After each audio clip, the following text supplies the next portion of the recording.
Hello and welcome to the Discriminating Gamer. You know, to my friends in England, I know you call it a lift, but I've always called it an elevator. I guess we were just raised differently. Ladies and gentlemen, today we're going to go ahead and take a look at Expeditions, Gears of Corruption from Stonemaier Games.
We'll get back to the review in just a moment. I want to take a minute to ask you to check out my other channel, that is Cody Carlson, PhD, where we talk about history, books on history, military history. I even post some of my lectures for my classes on there. Please check that out. Please subscribe to that channel. And now, back to the review.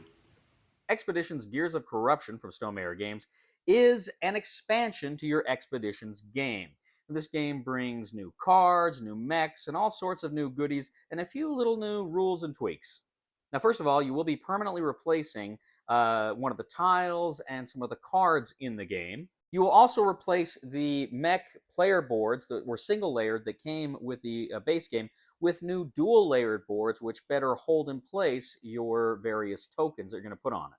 You'll also have new corruption tokens that represent a value of 2, something we haven't seen before.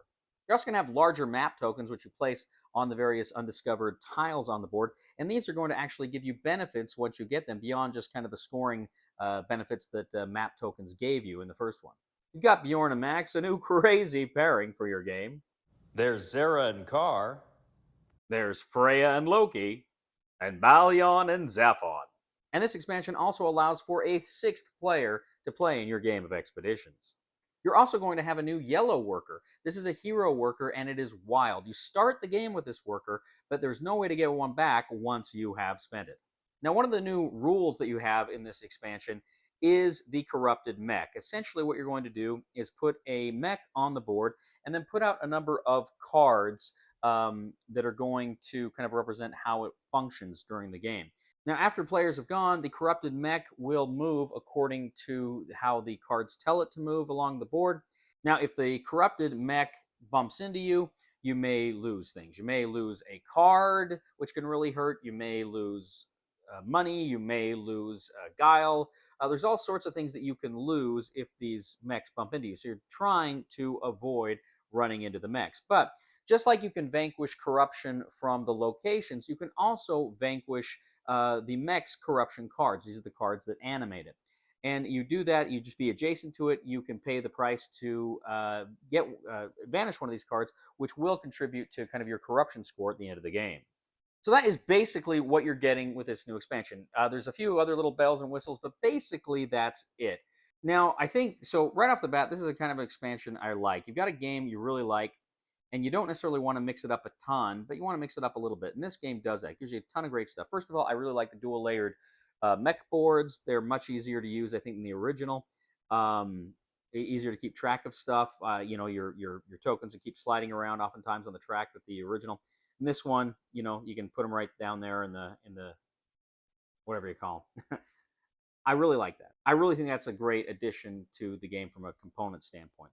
I like the map tokens, how now there's another incentive to go after those locations because you know you're going to get something fun and cool and useful when you get those things, in addition to just the scoring there. I really like the hero token, the hero thing. It almost feels like it's a way to speed up the beginning of the game. You kind of go into the game with a little more oomph than you do in the base game, and I like that a lot too because the game becomes a little more, there's more fun things you can do right out of the gate with that. So I really enjoyed the hero worker there as well. Now, the mech, the corrupted mech, too, I think is a lot of fun. And it's fun because it takes up a space on the board. It makes you think about where you're going to go and what you want to do.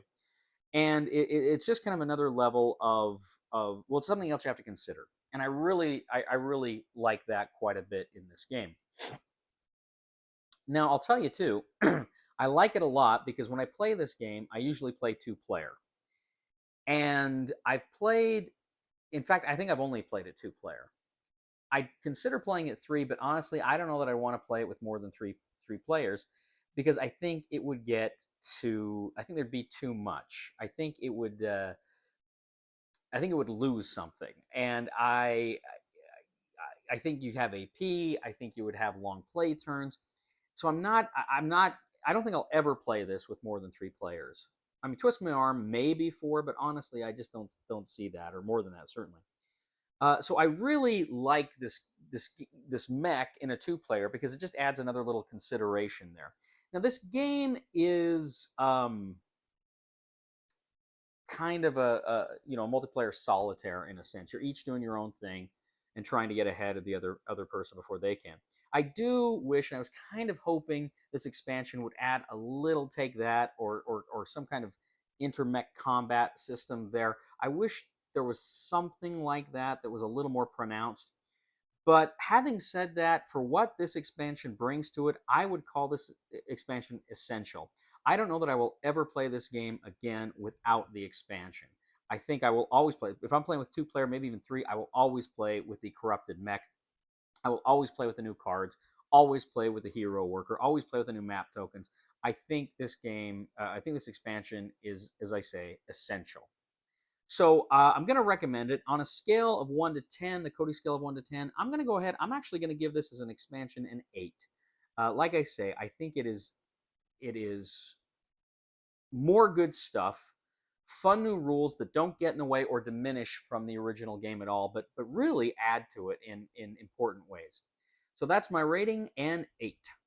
Thank you once again, ladies and gentlemen, for joining us today on The Discriminating Gamer. As always, I ask you to please leave a comment for us on YouTube, on Board Game Geek, on our Facebook page, or on thediscriminatinggamer.com. I'd ask you to please like us on Facebook, subscribe to us on YouTube, and follow us on Twitter. I'd ask you to give us a like on all of these platforms as well. We really appreciate it. Ladies and gentlemen, if you do like history, if you like books on history, those sorts of things, I'd humbly ask you to check out my other channel, that is Cody Carlson, PhD, where we talk about those things. Please subscribe. It would mean a lot to me. And I'd also ask you, ladies and gentlemen, if you really do appreciate the content we bring you here on the channel, I would humbly ask you to click on the Super Thanks button and leave a tip. You know, I recently read an article that said that zoo dentists will only work on grizzlies if they're given a strong anesthetic. I guess there's safety in numb bears. Please somebody help me on my feet again, and I don't know where I'm going, and I don't know where I've been. Please somebody help me on the solid ground. It's a long time, and I'll be dying. Once a year I wind up in the band. You know what really bothers me about apiary?